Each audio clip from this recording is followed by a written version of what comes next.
Okay, good evening, everyone. We are going to go ahead and perform the oath of office for our new planning commission member, Miss Sweet, before we begin the meeting. So I'm going to go ahead and walk over to you, Miss Sweet. And here's a new one. And if you could just raise your right hand and repeat after me. I, and then state your name, I, Renata Sweet, do solemnly swear do solemnly swear that I will support the Constitution of the United States that I will support the Constitution of the United States and the laws and ordinances of the city of Seldovia, and the laws and ordinances of the city of Seldovia, state of Alaska, state of Alaska, and that I will faithfully and honestly perform the duties of office of Planning Commission of the city of Seldovia. of the city of Seldovia. Thank you so much. Thank you. That one. Oops.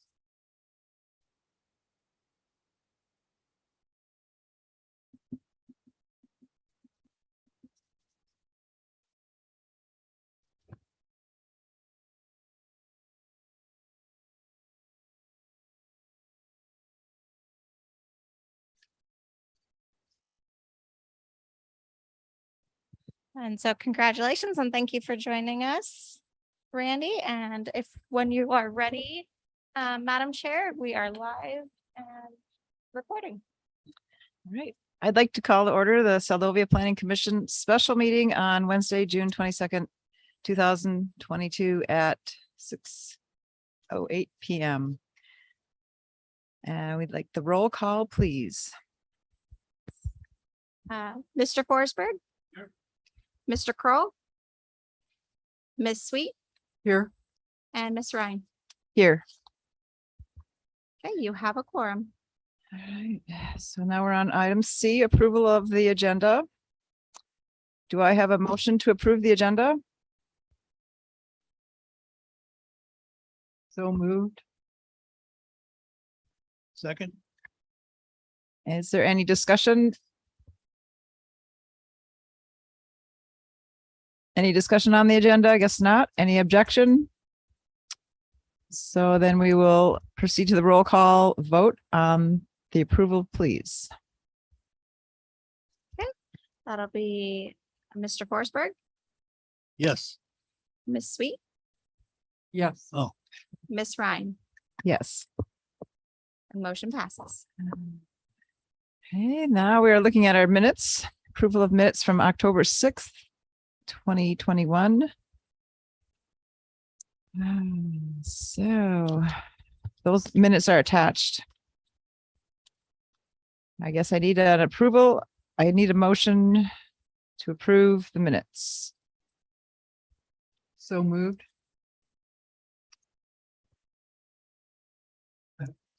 Thank you. Is there any discussion? All right, hearing none, I guess we're on to the roll call vote for those minutes.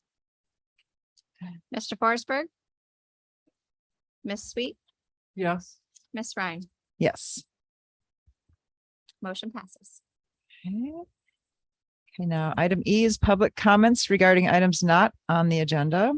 Is there anyone from the public who would like to speak on an item that is not on the agenda? I'm not seeing any hands raised at this time, Madam Chair. Guess there's none. So then moving on to item F, public hearing, prior notice, item 1, conditional use permit application. LSAS. Hopefully I got that right. LSAS. Okay. Presentation by staff. Okay, thank you, Madam Chair. So this is the application for the conditional use permit. We'll start on page 8 of the regular packet.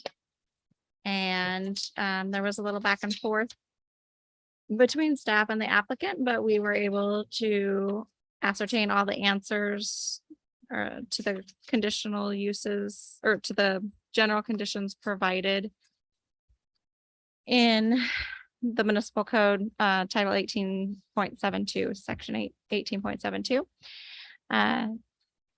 I wanted to take a minute real quick to let you guys know that not only did I provide a memo prior to the packet, but after meeting with a couple of our new planning commission members yesterday and just speaking to them about the importance of findings, I also wrote a report, and that is in the laydown that will speak to that. So pages 3 to 6.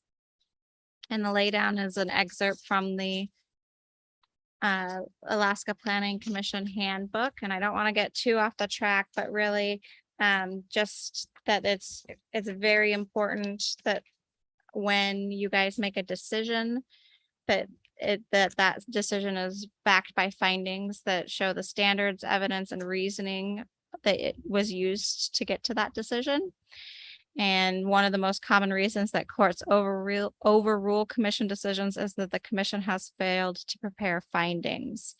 So following this excerpt from the handbook, you'll see on page 7, I did write a report that has the information from the project at the top, and then it still follows with the background information that was provided in the memo, but underneath it has general conditions and what those findings were that support those general conditions. So the bottom of page 7 through most of page 8 are all the general conditions that are provided in 1872 that relate directly to beekeeping and conditional use. And then underneath that, at the bottom of page 8, starts the findings of fact pursuant to SMC 18.72 conditional use permit. And I would also like to note that number 3 of both the findings of and the permit conditions which follow are in italics because are italicized because there was one condition that didn't quite meet the general conditions required, and that was that the permittee shall manage colonies in such a manner that the flight path of bees to and from the hive will not bring bees into contact with people on adjacent property. To that end, colonies shall be situated at least 25 feet from any lot line not in common ownership or oriented with entrances facing away from adjacent property or placed at least 8 feet above the ground or placed behind a fence at least 6 feet in height. The applicant says that there is or will be an electric fence surrounding the hives. But I think this fence is more, with the 6 feet of height, talking about protecting neighbors. Or that 8 feet of above ground. After speaking with the applicant, they are on a stand that's about 18 to 24 inches on a stand, so it doesn't meet that 18 feet. However, the one hive is facing one of the boundaries, the property boundaries, and then it has more than adequate 25 feet. And then the other hive that's facing the southern boundary is a little less than 25 feet. But applicant has stated that that lot is vacant and it is a small lot that it doesn't look like there will be any kind of building in the future on that particular parcel, and with that parcel and her property, her distance to her property boundary, it would be more than 25 feet and more than adequate to meet those standards. So I did include under the conditions that the permittee shall move the south facing hive to face either the eastern or western boundary in the event that the vacant facing lot becomes occupied during the life of the conditional use permit, or that the permittee shall move the south facing hive to face either eastern or western boundary to comply. And that'll be up to you guys if that language works, if you're okay with that hive facing that vacant lot with less than 25 feet, or if there's other conditions that you want to place on that per the application to help meet that standard. So with that, we have the findings, and then you'll see that they each of the conditional uses has a finding or multiple findings that appear to support that standard. So for instance, like on number 1 at the top of page 8, the use is proposed, the use as proposed is consistent with the purpose of the zoning code and the purpose of the zoning district. Just said findings 1 through 6 and conditions 1 through 6 appear to support that standard. You know, every condition is backed up with a finding. And then on the page 10 following, there's a recommendation, and that's also in italicized just because of needing further guidance from the planning commission on that standard that's not met. And so that's based on the finding. Staff finds that the proposed project meets all the general conditions SMC 1872-020 except 18.20, and that G1 permit. I think that's a typo on the number. I think that was supposed to be 72, sorry. 72095 G1. Permit condition 4 as set forth provides that the permittee shall move the south facing hive to face the eastern or western boundary to be in compliance, or shall move the south facing hive to face the eastern or western boundary should the vacant facing lot become occupied during the life of the conditional use permit. So with that, that information is in front of you, and let me know if you have any questions. And the applicant is here if you have any questions for her as well.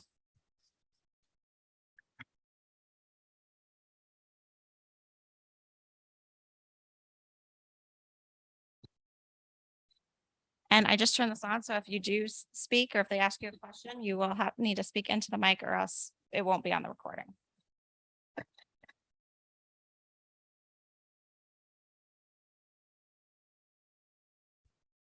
Through the chair, Heidi, on page 9, where it describes the on item 4 in the first section, section there, it says that the applicant requests 2 hives on a lot of 1,000 square feet, but it says 10,000. Is that just a typo? I'm so sorry. I apologize for that one as well. Yes, it is 10,000. It's 100 by 100 square foot lot. And this was done very quickly this afternoon, so I apologize for that.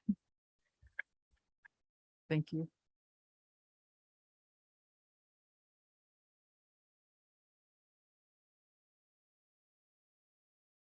I had a question.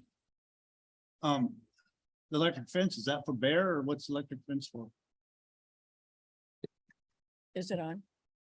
This, the electric fence is to keep the bears out, or dogs, or cats for that matter. I also have livestock paneling all around. They're in a greenhouse that I didn't put the plastic inserts in. So I put livestock paneling around it to keep the birds and the cats and the dogs, somebody's kids, out of it. And then around the outside of that, I have an electric fence, which is a 2-layer, about this high, 2-layer electric fence all the way around. So I'm hoping it worked. I touched it the other day, got my attention. Yes, they are the gentlest of the bees that I could order. They're the Italians and the Cornelians. I don't know if I'm saying that right, but they are a very gentle bee. I have my 9-year-old grandson come in with me, and he puts on a little bee covering, but when he's outside of the hive, he also stands there and watches them in shorts and a tank top, and they don't bother him at all. I mean, they're very gentle. I mean, they're all about, by the time they get back to the yard, they are just heading for the beehive to unload their pollen and honey and then get back out there. So they really don't even notice people in the yard or him standing there. So it's really neat. And I've had a a couple of people asked if I would take them in the yard and show them how, all about beekeeping. So I have 2 people that would like to come and look. And I don't mind doing that because it's pretty easy. I mean, you can walk all over the yard and they don't bother you. I'm going to try to overwinter them, but in Alaska, it's pretty difficult. And generally they don't survive. I just have to be honest, they don't survive. So you order new packages of bees in the spring and they come up. That's why I lost one of my packages. It was put in the nose cone of the plane and it was up against the engine and it got too hot. So yeah, you can't keep them too hot. They cook. So after about 3 days, that particular package was totally dead, but the other package survived. And so I'm going ahead with that and I'm learning from it. And I hope I'm educating the people of Seldovia that I don't know if anybody's seen the bees around, but they seem to be fairly docile and, they're pretty mellow little guys. The only other thing I see is layout map there. It shows, Gary Pat. He's no longer here. No, I didn't know the name. Oh, okay, sorry. Oh, yeah, Dave guy, I think that's who owns it now. I don't know his last. White Mountain principal. Right, He's the principal of White Mountain. I know that much, but I'm not familiar with his name. all right. Did you get a hold of Soldovia House and all them guys as far as the 300-foot buffer? They all know that I have bees, right? Yes, through the chair. Thank you, Mr. Forsberg. That's a great question. And I should have included that 300-foot notice public notice was sent out to everybody within 300 feet of the proposal. And Sounds good. And you're all welcome to come check them out. Just don't touch the electric wire. Oh, okay.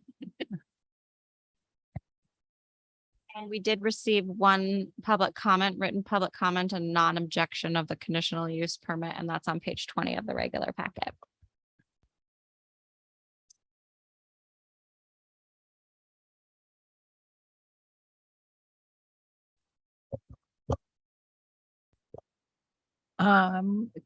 Got a question concerning the property, the Pollock's property with that is kind of critical to be meeting setbacks.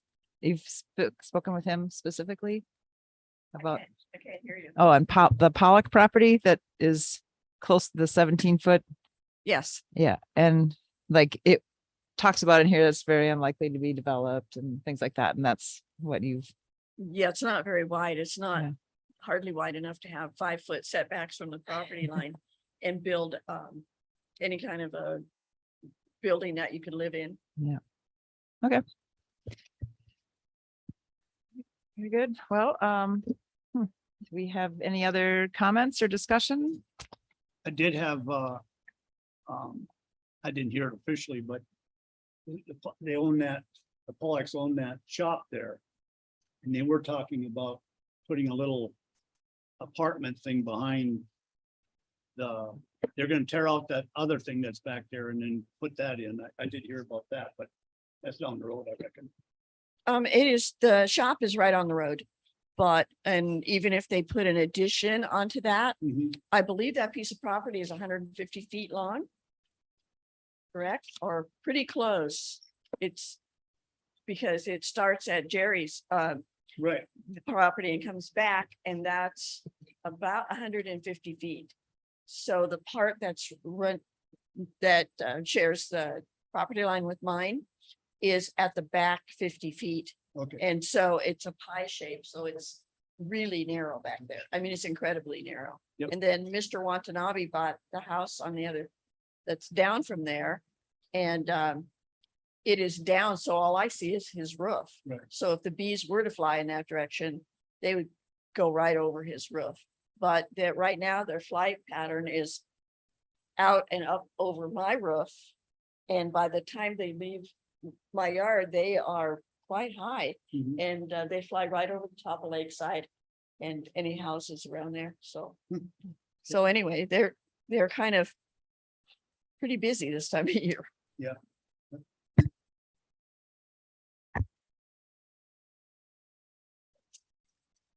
Okay.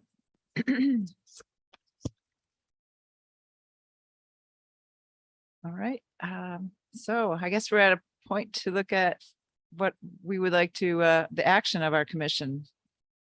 Looking for a motion to approve or disapprove or postpone the conditional use permit. Madam Chair, if I may, even though we don't have any public present for the record, could we ask for public Okay. comment?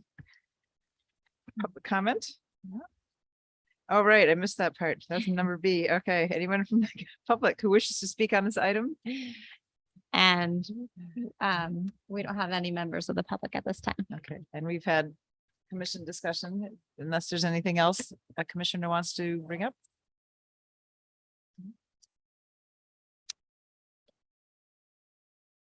Or the public. Oh, Sandy's could be considered public, right? Well, I'm, let me put it this way, I have a food security grant that I got through the state of Alaska. And I am looking to provide opportunities for people to have food security within their own property on whatever piece of property they have. And so later on this summer, when things kind of slow down a little bit, I will be bringing people into my yard to show them the raised beds that I've built that enhance my food security through the winter. I have potatoes and carrots and all kinds of greens and things I put in the freezer and spinach and then herbs and lettuces that I harvest all summer. And if you drive by my house, you wouldn't even know I had all that there. And the bees are back there with the rhubarb and the strawberries. And my goal is to, as I age, because, you know, Seldovia has an aging population and we can't go out and pick berries. And sometimes we can't get to Homer to get things. So if you can grow a lot of what you eat, it increases Seldovia's food security, which I think is right in compliance with the plan, the comprehensive plan that you guys have. And so, you know, I don't think a lot of people are going to want to keep bees, but it does provide a certain amount of independence and food security within the city limits of Seldovia. Right, thank you. I guess, yeah, I will look for a motion to approve, disapprove, postpone the conditional use permit. Madam Chair, I move to approve the conditional use permit. All right, we have us, And Go ahead. Madam Chair, without a body of, approve. without a body of Okay. 4, would that be a move to recommend to council to approve?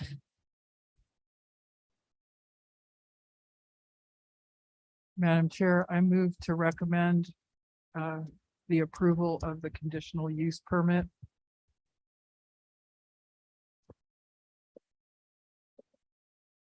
Thank you. Yes, we need a second. To second that move. And is there any further discussion of the commission? I guess I don't know if this is an amendment to the recommendation do we add that it's based on the findings that you presented or that you prepared here in this report? Okay. I would like to add that. Thank you, Madam Chair.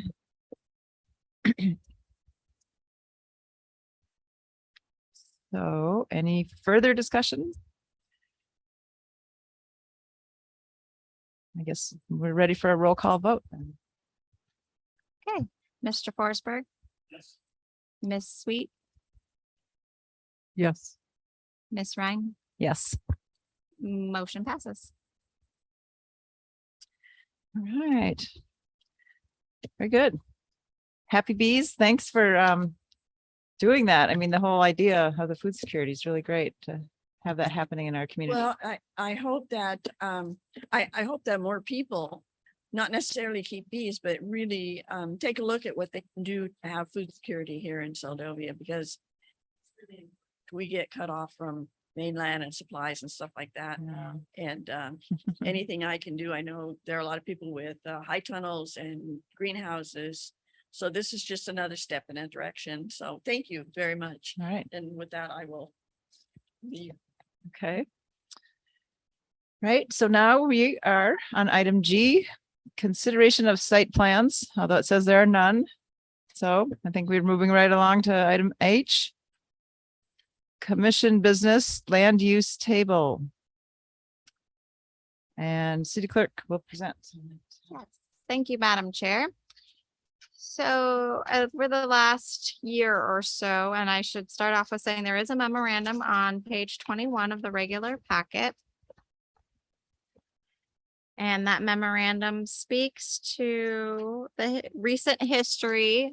I'm sure Roger remembers of going through this whole Title 18 and developing the land use table and amending the definitions.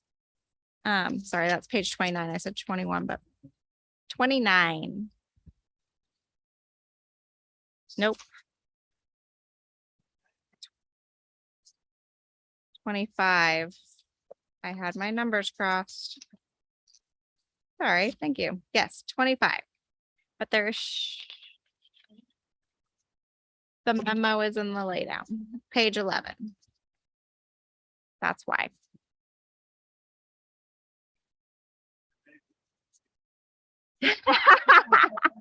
So really, the commission spent months and months, I think it was 6 to 8 months, maybe it was a little bit longer, really reviewing the definitions for Title 18 and then creating and establishing a land use table, which takes all the districts across the city and puts the uses on the left-hand side of the table, the districts across the top, and marks those uses as either permitted, conditional use, secondary use, or not permitted.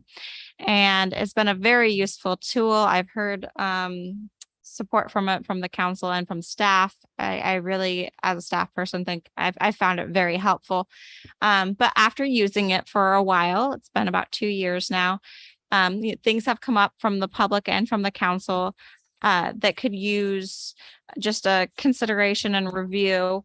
And those items specifically, I mean, really, we want to do a full review of the definitions in the land use table, but the specific requests have been to review the nightly rentals and bed and breakfasts in the commercial district for land use table. Or for the land use table uses, junkyards across all districts and the land use table, combining or amending definitions for lodges and hotels, because the definitions are pretty much one and the same, and amending definitions to better define decks, docks, floats, camping, and occupied. So with that camping, really it's recreational vehicles. We have a definition for it, but we don't have any language about what is permitted or is not permitted with recreational vehicles within the city of Seldovia. We're not asking for any decisions this evening unless you have them, but just wanted to bring this to your guys' attention to be able to take your time over the next month or so and review as you're able. And then I'll bring back an ordinance with some or a draft ordinances with some examples of definitions in it and language for recreational vehicles and some highlights for land use table of what could potentially be changed, and then we can have a full discussion then. So, but I wanted to bring this to you guys' attention. That way, if you are feeling like you really need to deep dive into Title 18 in the near future, you'll have this sitting ahead of you.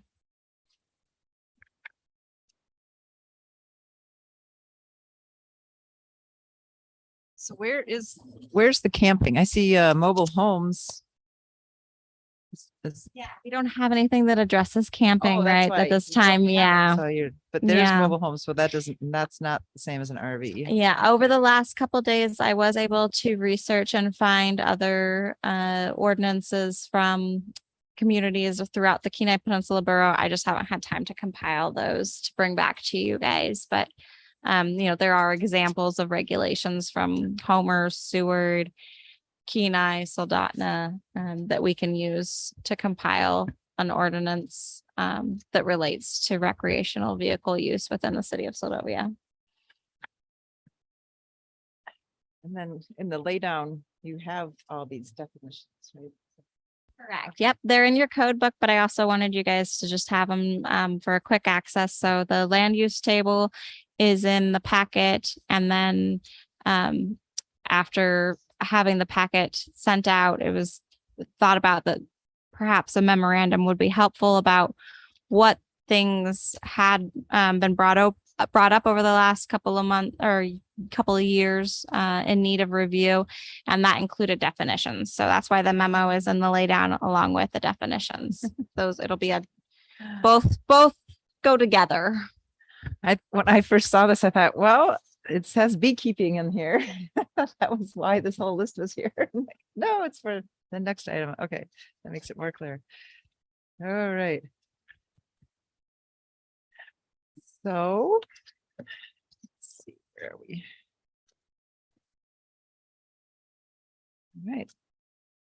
Well, thank you for that report. I understand what you're talking about, I guess. Is that pretty clear? Something to review? All right.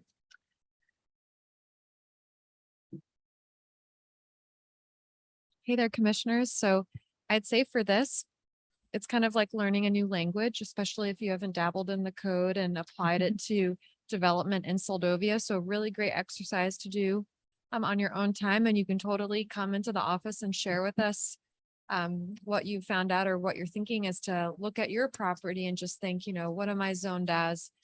If I wanted to make this happen, what kind of permitting or process would I go through with the city in order to put this in? So you could start simple, like try and exercise, like what if I wanted to construct an accessory structure, like a shed, or what would it look like if I put a deck on my property? And then you can just start thinking of businesses around town and just, come up with scenarios and try to use the code and then come to the city office and share with us like, hey, so if someone did this, I was reading the code and this is what I thought would be the next steps for how to process it. And we can totally help go through that with you, because the more you practice and the more you read the code, the more familiar it becomes. And then you'll be like the city clerk here, where she can recall sections and just be like, oh yeah, that's right here. And we would love to empower the commission to feel very comfortable using this as a tool or just a new language to have at your fingertips. So happy to help in any way we can. Thank you. All right. Thank you for that explanation. That will be a good exercise. And then, but like speaking of junkyards, I mean, there are some sort of what I would consider a junkyard, but it's not been like established as this hasn't been designated a junkyard, but yet it appears to be a junkyard. Like, is that part of what this stuff will help us address? Okay. Yes, we'll look at the definition for Okay. junkyards and what that means, All right. and then where they're allowed within town. Okay, good.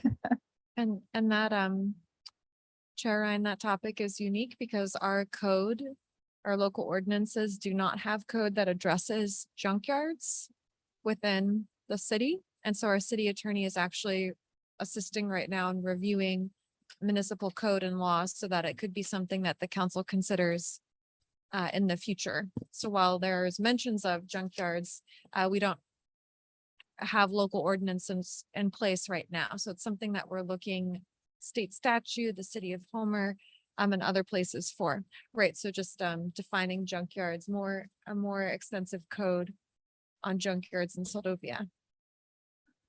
Because there is a definition and then there is where it's permitted and not permitted, but I guess, a more in depth. yes, Okay, because Okay. it is in there. yes.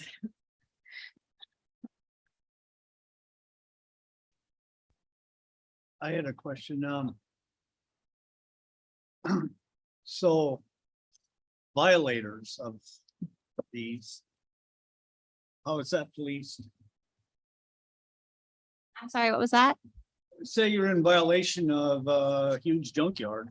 Uh-huh. How is that gonna be policed?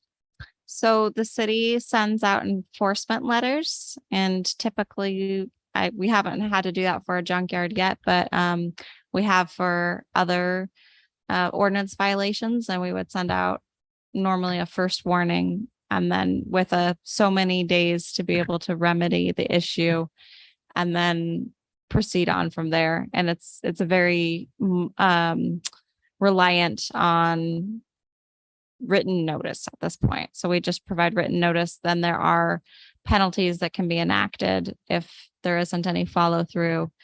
And but it starts first with written notice. Now, I think that'd be important because,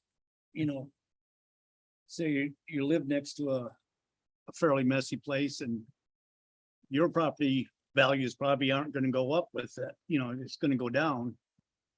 So, that type of liabilities, pretty soon you got lawsuits going on and stuff, so be nice to have that cleared up.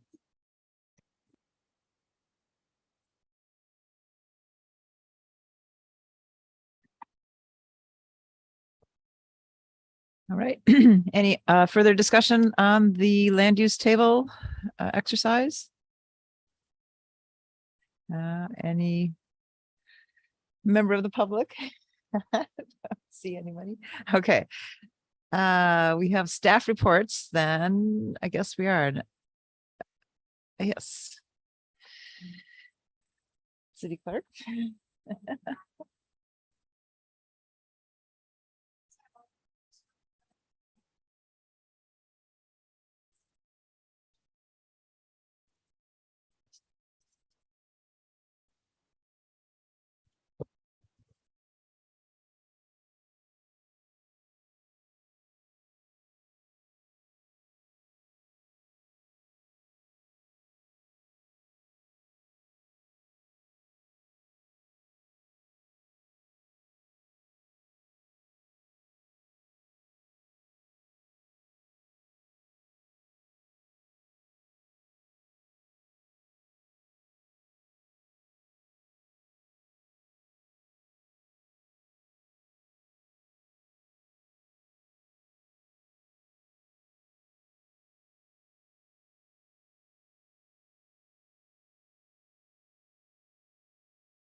So at our next meeting at the council, they're going to be looking at amending their council priorities, but it is on the list for the future to update the capital improvement plan or program. And so if the commission has any ideas for capital improvement projects as it relates to land or development in Soldovia, that would be a great opportunity to work with the council on those suggestions or recommendations so that they can be put into the 2023 to 2030 capital improvement program, because they operate, I believe it's on a 7-year cycle to match what the state does for capital projects. So that's going to be coming up, and we'll relay that to the commission as it moves forward in the next month or so.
Thank you for those updates. The land use plan, you said was online?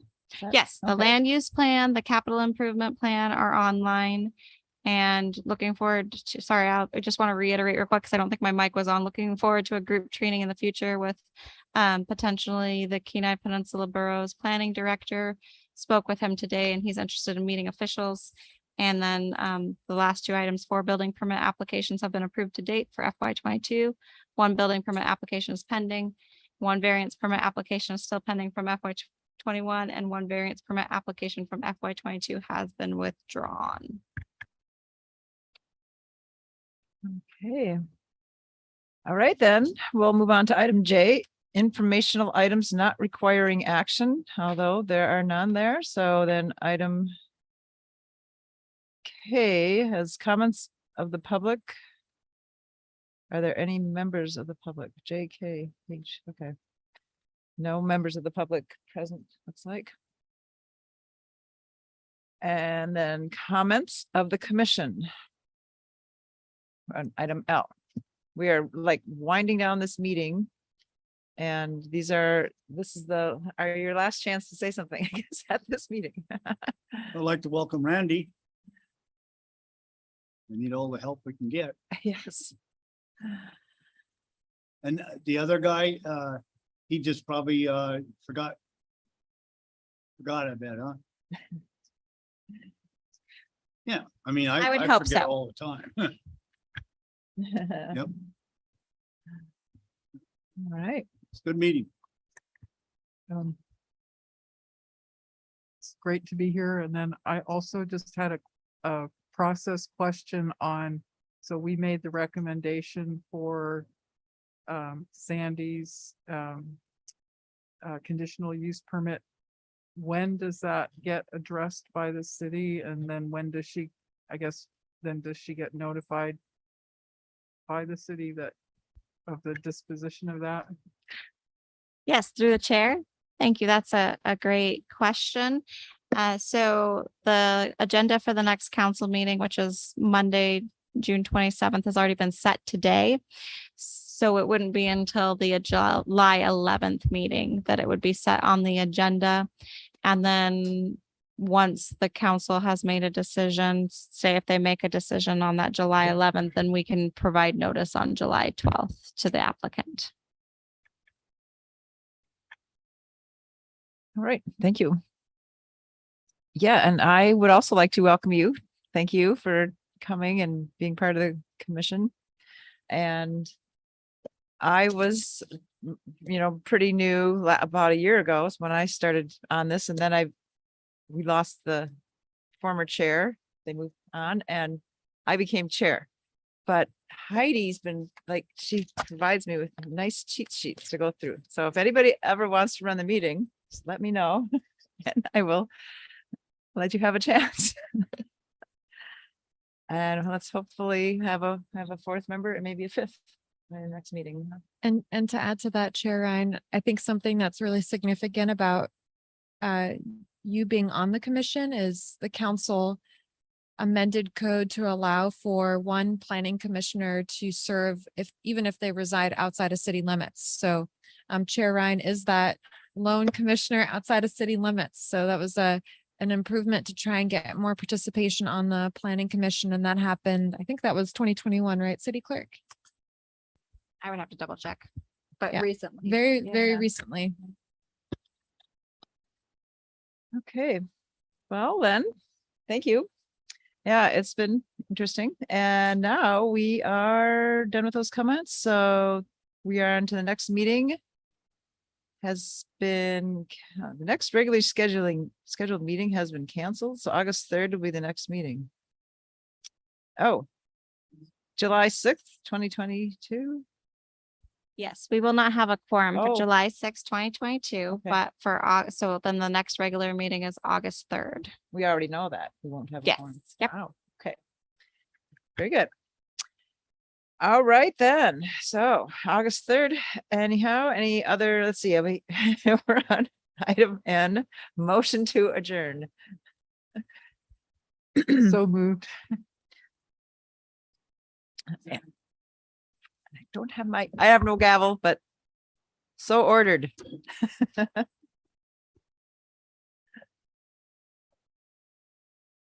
Okay, thank you, everybody.